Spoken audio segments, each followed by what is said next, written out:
I analyzed the top 50 most influential creators from this year to uncover their secrets to overnight success so that muggles like us can implement their top strategies and have a chance at getting our big break. So if you've ever asked yourself questions like, which platform is most likely to help a creator go viral? Should I focus on long form or short form content? How often should I post every week? Or even how long is this going to take before I finally make it? What I'm about to share with you through countless hours of research might surprise you. As always, resources and timestamps are below. Use them. Point blank period.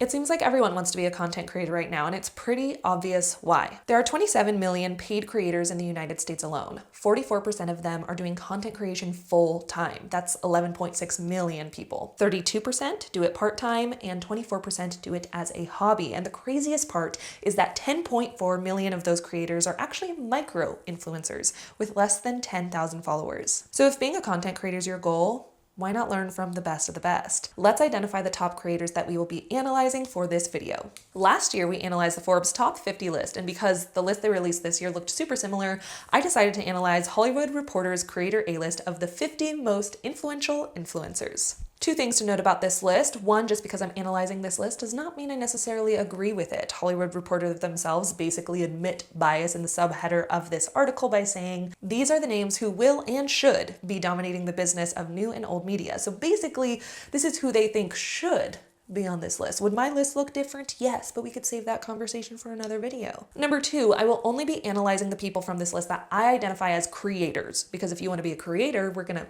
only analyze creators. What I mean by that is basically studying people who first became known on social media for their content creation, not actors or singers who became known through Hollywood and now create content. Once I identified those established creators, to give you the most accurate information I could, I took those creators and added them to a spreadsheet. And through the public information that I had access to, I was finally able to crack the code on how these brilliant creators landed their names in the top 50 influential people list. So welcome to part one, my friends, our spreadsheet breakdown. If this is your first deep dive video that you're watching on my channel, just know that we're about to get super number heavy, but don't worry. After this, I always turn the numbers into tangible takeaways so that you can practically learn and apply what we go over. So don't be scared, or maybe be scared a little bit. I don't know. On our spreadsheet, we have creators like Alex Earl, Bretman Rock, Keith Lee, Rhett and Link, and Nara Smith. The average age for these creators is 29 years old, with the oldest being Rhett and Link at 46 years old, and the youngest being Charli D'Amelio at 20. Those with YouTube channels have an average following of 4.3 million subscribers. Those with an Instagram profile have an average following of 6.25 million followers, and those with TikTok accounts have an average following of 11 million followers, which means TikTok out of all of the platforms has the highest average following. Altogether, when looking at each creator's main platform, they have an average of about 14 million followers across platforms. Now, at first glance, you will see that right now, the most popular platform of choice for these creators are TikTok, with 46.67% of them using it as their main platform, Instagram, with 28.89% using it as their main platform, YouTube, with 22% using it as their main, and Twitch, with 2.2% using it as their main. Now, just because that's their current main platform that they post to right now, that doesn't necessarily mean that was the platform that brought them their viral success. For example, Mojo, I think it's Mojo Jojo. Tana Mojo. Her main platform is categorized as TikTok right now, and that's simply because that is where she is the most active. But she originally blew up over on YouTube.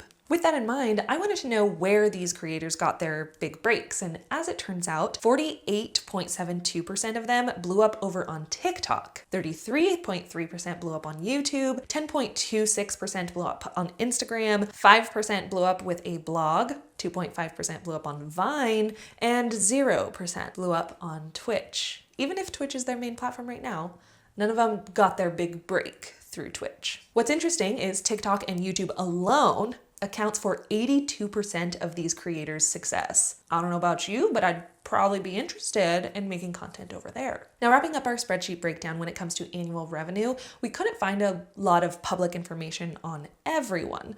But of the information we could find, we calculated that on average, these creators make $7.6 million per year, with our highest earners being Rhett and Link, with their projected income for 2024 being $36 million, and the lowest earner being Tefi Pessoa at $200,000 per year, which I say in quotes because, again, it was really hard to find annual income for a lot of these creators, so that number could very well be wrong, and I'm aware of that. Now that we have a basic understanding of our spreadsheet and our creators, it is time for part 2, posting activity. What I was curious about when taking a look at our data was how active these creators are. How often are they posting? Do they post to multiple platforms? What does their current activity look like? And this is what I learned. As creators grew, they diversified their platforms, meaning every single one of these creators currently post to more than one social media account. 48.7% have 2 to 3 accounts. 30.7% have 4 to 6 accounts, 18% have between 7 and 9 accounts, and only one person, or should I say duo, have more than 10 accounts. 19 to be exact. And if you're like, how is that even possible? It's Rhett and Link. For those of you who don't know, they basically run a multi-channel network on YouTube with channels like Good Mythical Morning, Good Mythical More, Mythical Kitchen, Rhett and Link's Wonderhole, and more. Plus, those channels have dedicated TikTok or Instagram accounts, so that added up really quickly. When it comes to posting frequency, on average, top creators post about 4 times per week. On YouTube, we saw the posting frequency of 2.6 times per week. Instagram was 3.2 times per week, and TikTok was 4.8 times a week. The main type of content that these creators produce is short form content. 74% of them post short form content. Then we have a big jump to 28% posting long form content, and then 23% posting pictures. And if you're like, those numbers don't add up to 100, that's because some creators posted both short form and long form content, or short form and photo content. Then aside from main social media accounts, I was also curious about other endeavors, platforms, or media that these creators had explored throughout their careers. So I took a look at things like podcasts, blogs, acting gigs, Spotify music, OnlyFans, and What did he say? I didn't look at OnlyFans accounts. I would just look to see what sort of media they had, and one of them had OnlyFans. So, I didn't actually look. I just, it was just. That's suspicious. It was for research. It's for research, you nasty. Oh, okay. Yeah, oh, okay. What I discovered was it looked like writing a book was actually the most popular additional media type that had been created. And that was actually above podcasting, which I thought was super interesting. 30% of the creators on this list have written and published a book, whereas 21% have podcasts. And then finally, something that I thought was worth noting was 100% of these creators all have an Instagram account. Whether or not they use it as their main page, or for repurposing their TikTok videos, or simply as a means to their own personal accounts to share life updates, every single one of them had an Instagram. If you love deep dive videos like this, I definitely have to give a huge shout out to somebody on my team who does a lot of this research for me. So to help share my thank you, be sure to comment "We love Joel" down below, because he truly is, what's the word? Can't think of a word. What was I saying? Because all of my deep dive videos, none of them would be possible without him, the hours of research that he puts into it, creating the spreadsheet, helping me with these deep dive videos. So if you like him, give Joel a shout out, because we wouldn't be here if it wasn't for him. So shout out Joel. Diving into part 3, let's go over these creators' growth journey. None of these creators on our list started their journey as a creator in the past 2 years. 38% began their journey in the past 3 to 5 years, 31% started 5 to 9 years ago, and 31% started 10 years ago. The most common year that we saw come up for when these creators got started was in 2020. Now, Rhett and Link are our longest standing creators, who started back in 2006. That is 6 years before Good Mythical Morning came into play. And Sabrina Breyer is our newest creator, who started her content creator journey just 3 years ago in 2021. Now, when they started, that's fun to know. But what's even more fun is when they went viral. and how long it took for them to go viral. These creators spent an average of 2 years of grinding before going viral. The average time it took for a creator to blow up on YouTube was 1.78 years. The average time for a creator to blow up on TikTok was 2 years, and the average time for a creator to blow up on Instagram was 2.5 years. 17.95% of these creators went viral more recently in the past 2 years. 43.59% went viral 3 to 5 years ago. 20.5% went viral 5 to 9 years ago, and 17.95% went viral over 10 years ago, and they are still on this list. There's a bug. There's a bug. My bad. Camila Coelho gets the award for the most dedicated and resilient creator because she was grinding for 9 years before going viral. And then we have 10 people on this list who actually went viral the same year that they started posting. Creators like Charli D'Amelio, Noah Beck, Sean Evans, and Tana Mojo. Now, out of everything that we have gone over today and more information that we have on our spreadsheet, what can we actually learn from this information? What can we actually learn from these top creators? Let's get into some key takeaways. Key takeaway number 1, if you are a creator wanting to grow, it looks like TikTok and YouTube yielded the best results for the creators on our list. We saw this proof come up multiple times in our data. For example, 48.72% blew up over on TikTok and 33.33% blew up on YouTube. And then of the 10% that did blow up on Instagram, none of their viral years were recent years. All of them went viral on Instagram 2020 or earlier. There's no recent viral creators there. Then when taking a look at years grinding, we saw that YouTube and TikTok saw the quickest results, with YouTube creators spending 1.78 years there before going viral and TikTok creators spending 2 years there before going viral. But there's one more piece of the puzzle that I thought was really interesting, and that was when looking at the rare instances of those 10 people who went viral the same year that they started posting. 5 of them blew up on TikTok, 4 of them blew up on YouTube, and 1 blew up with their blog, and that one person blew up on their blog in 2012. So that was a while ago. There was plenty of evidence that showed quickest road to viral creatordom is through YouTube and TikTok. Key takeaway number 2, it does not matter what niche you end up choosing. Any niche can go viral. Another thing that we analyzed with our spreadsheet were niche types, because I thought I was going to create this whole section of this video where I talk about the most successful niches to be in. But to be honest, the niches were all over the place, which is good news for you. Any niche can make it, from fashion, lifestyle, music, beauty, comedy, horror, food, filmmaking, interview podcasting. There was so much variety with the types of content that popularized these creators. So you have an endless amount of options. And if you're somebody who's like, Oh no, I need to pick one niche, and what if it's the wrong one and I get trapped in a box for forever?